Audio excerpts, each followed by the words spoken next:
A algunos liberales les gusta mucho utilizar, recurrir, apelar a la curva de Laffer para justificar reducciones de impuestos.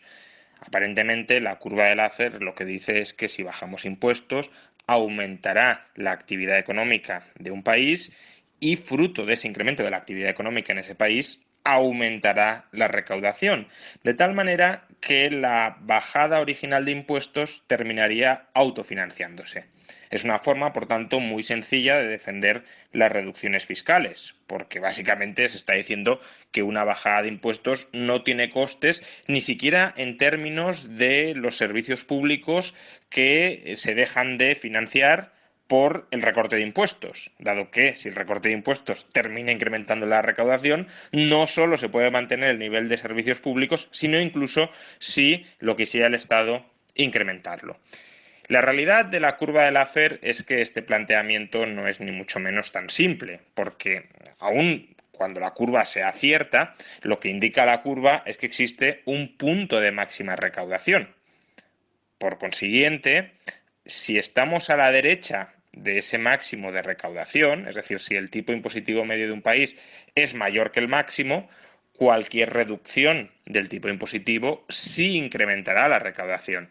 Ahora bien, si estamos a la izquierda del máximo, es decir, si el tipo impositivo medio de un país está por debajo de aquel que maximiza la recaudación, cualquier reducción de impuestos no aumentará la recaudación en términos netos, sino que la reducirá. Por tanto, no basta con apelar al Laffer. Lo que hay que hacer es tratar de averiguar si un país está a la izquierda o a la derecha del punto que maximiza la recaudación. Y en este sentido, BBVA Research acaba de publicar un informe muy interesante donde estima que España no está a la derecha del máximo de la curva de Laffer, sino a la izquierda. Es decir, que si incrementamos los impuestos en España, no se reduce la recaudación, sino que aumenta. Y al revés, si bajamos los impuestos en España, no aumenta la recaudación, sino que se reduce. Por tanto, aquellos liberales que únicamente recurren a Laffer para justificar bajadas de impuestos, si observan el caso español, no tendrán argumentos para defender reducciones fiscales.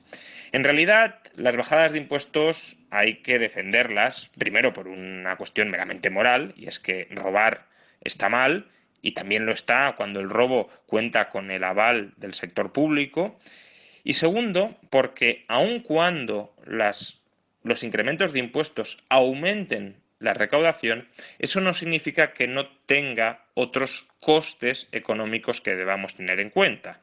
O dicho de otra manera, el único coste relevante para pues calcular si hay que bajar o subir impuestos, más allá incluso de consideraciones morales, no es el coste recaudatorio. Hay otros costes económicos, ya digo, que son muy importantes a tener en cuenta. Por ejemplo, ¿cuál es la influencia de una subida de impuestos sobre el PIB, es decir, sobre la actividad que genera la economía y sobre el empleo? Y esta influencia también la ha calculado BBVA Research en este informe que, según comentaba, estima que España no está a la derecha del máximo de la curva de Laffer, sino a la izquierda. Y los resultados son verdaderamente llamativos. Si distinguimos los tipos impositivos por categorías, es decir, tipos impositivos sobre el capital, tipos impositivos sobre el trabajo y tipos impositivos sobre el consumo, de lo que nos informa BBVA Research es, primero, estamos muy lejos del tipo que maximiza la recaudación sobre el capital. En concreto, para maximizar la recaudación sobre el capital, habría que incrementar el tipo impositivo medio sobre el capital del 29,3%, en el que está actualmente, hasta el 61%. Sin embargo, fijémonos que este incremento tan brutal de la tributación sobre el capital solo permitiría incrementar los ingresos del Estado un 6%, y la repercusión o el coste que tendría esta elevación hasta el máximo de la recaudación sobre el capital provocaría un hundimiento del PIB del 20% y destruiría el 4,5% de todos los puestos de trabajo. O dicho de otra manera, para recaudar unos 22.000 millones de euros más, que es lo que supone recaudar un 6% más que ahora, destruiríamos 220.000 millones de euros en actividad de la economía, así como 800.000 empleos. Con esto no quiero decir que la destrucción de 220.000 millones de euros de actividad sea una destrucción neta, porque el Estado gastará la recaudación adicional, es decir, los 22.000 millones de euros que recaudaría incrementando el tipo impositivo medio sobre las rentas del capital y sobre la propiedad patrimonial hasta el 61%, pues esos 22.000 millones de euros más los gastaría y al gastarlos generaría nueva actividad. Ya una primera cuestión es si la actividad que genera el sector público es tan valiosa como la que deja de generar el sector privado. Y previsiblemente no será así, porque la actividad del sector privado cuenta con el aval diario del consumidor y la del sector público no.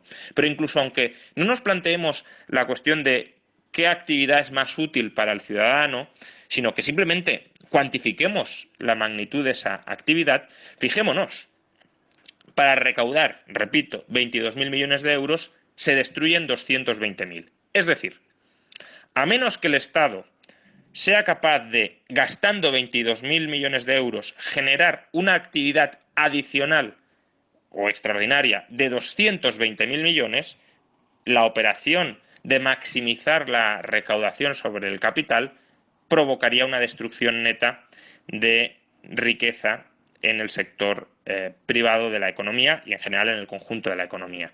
Y desde luego no hay ninguna estimación económica que indique que el llamado multiplicador del gasto, es decir, cuánta actividad adicional genera cada unidad de gasto público, sea de 10. Incluso si tomáramos un efecto multiplicador. ¿Te está gustando este episodio? Hazte fan desde el botón Apoyar del podcast de Nivos. Elige tu aportación y podrás escuchar este y el resto de sus episodios extra. Además, ayudarás a su productor a seguir creando contenido con la misma pasión y dedicación.